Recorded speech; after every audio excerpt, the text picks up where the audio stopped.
आज यहाँ मजलूमों की आवाज बनकर खड़ा हूँ।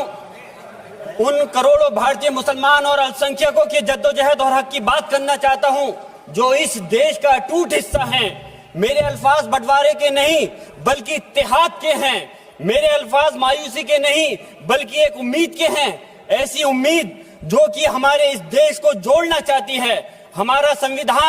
हमारे संविधान को बनाने के लिए हमारे बाबा भीमराव अंबेडकर साहब, मौलाना अबुल कलाम आजाद साहब, डॉक्टर जाकिर हुसैन साहब ने मिलकर के इस संविधान को बहुत मेहनत के साथ बनाया था। ये सिर्फ किताब की शक्ल में देने के लिए नहीं है। आज संविधान के उस पर मैं कहना चाहता हूं कि भारत का संविधान इंसाफ, आजादी और भाईचारगी की जिंदा गवाही है और ये गारंटी देता है कि नागरिक हर मजहब, जात या नस्ल पर इज्जत के साथ गुजार सकते हैं जिंदगी। लेकिन अफसोस है, एक मुस्लिम रहनुमा की हैसियत से मुझे इस दस्तावेज पर बेपनाह फख्र है जो कि दस्तावेज जो संविधान हमें इजाजत देता है। आर्टिकल 15 के मुताबिक किसी भी नागरिक को मजहब, जात, लिंग, नस्ल या जन्म के स्थान पर भेदभाव नहीं किया जाएगा।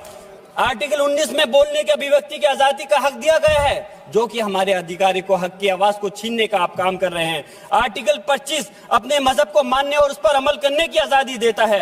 आर्टिकल 29 के तहत अल्पसंख्यकों के हकों की हिफाजत करने के लिए प्रावधान किए गए हैं। लेकिन आप तो हमारे हकों की छीनना चाहते हैं।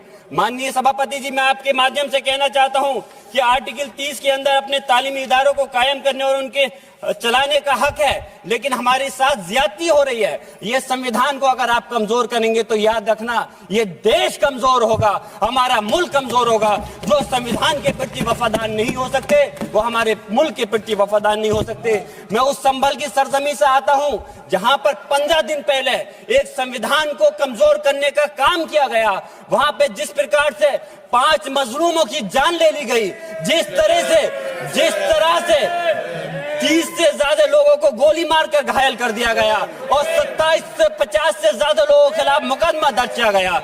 मैं पूछना चाहता हूं माननीय सभापति जी, मैं सांसद हूं, मैं अपने मुकदमे का मैंने कहा था मुझे डर नहीं है। मेरे खिलाफ मुकदमा लिखा गया, मैं वहां मौजूद नहीं था और ये मुकदमा जो हमारे चाहे विपक्ष के सांसद हो या सत्ता पक्ष के सांसद हो, आप याद रखिए जनता की आवाज हो, जनता के बीच में जाकर के आपके जवाबदेही बनती है। और मैंने अपनी जनता की आवाज को उठाने का काम किया तो क्या गलत किया था? माननीय सभापति जी, सिर्फ इस बुनियाद पे मुकदमा लीजिए गया। आज मैं आपको बताना पॉइंट पे बोल रहा हूँ, संविधान पर ही बोल रहा हूँ। माननीय सभापति जी, आज मैं चाहता हूँ उन लोगों को इंसाफ मिलना चाहिए जो जिन्होंने ज्यादती की है, उनको सजा मिलनी चाहिए। और आज एक इमाम को सिर्फ इसलिए गिरफ्तार कर लिया गया संभल के अंदर कि सिर्फ उन्होंने अजान लाउड स्पीकर से दे दी थी। अफसोस है कि आज हमारे साथ ऐसी ज्यादती हो रही है। माननीय अध्यक्ष जी, हमारा संविधान किसानों को मजबूती की बात करता है जो इस देश की रीढ़ की हड्डी है। 130 किसान जो 10 दिन से ज्यादा समय से जेल में बंद हैं, आप किसानों को हक नहीं दे पा रहे तो किसको हक देने का काम करोगे? मैं अफसोस करता हूं आज पूरे प्रदेश और मुल्क के अंदर जिस तरह से हमारे लोगों की हिफाजत नहीं की जा रही। एक मॉब लिंचिंग सिर्फ धर्म के नाम पर, अगर कोई मुस्लिम है, ओबीसी है या पिछड़ा समाज का, एससी समाज का है तो नाम पूछ करके उसकी हत्या कर दी जाती है। बुलडोजर चलाए जा रहे हैं। हेट स्पीच, अगर कोई हम कुछ बोलते हैं तो हेट स्पीच करके मुकदमा दर्ज कर देते हैं। और जो हमारे धार्मिक आका हमारे सल्लल्लाहु अलैहि वसल्लम की शान में गुस्ताखी करता है उनके खिलाफ कोई कार्रवाई नहीं।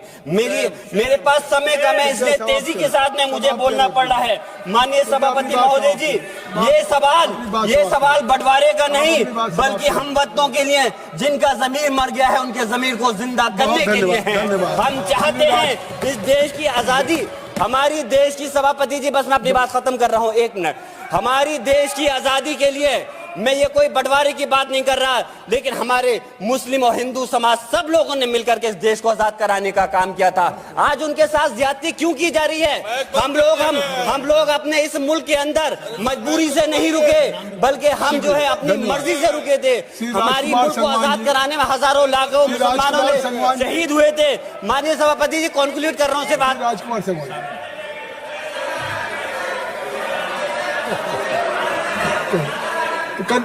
आप कंक्लूड करें ना, आप कंक्लूड कर लें।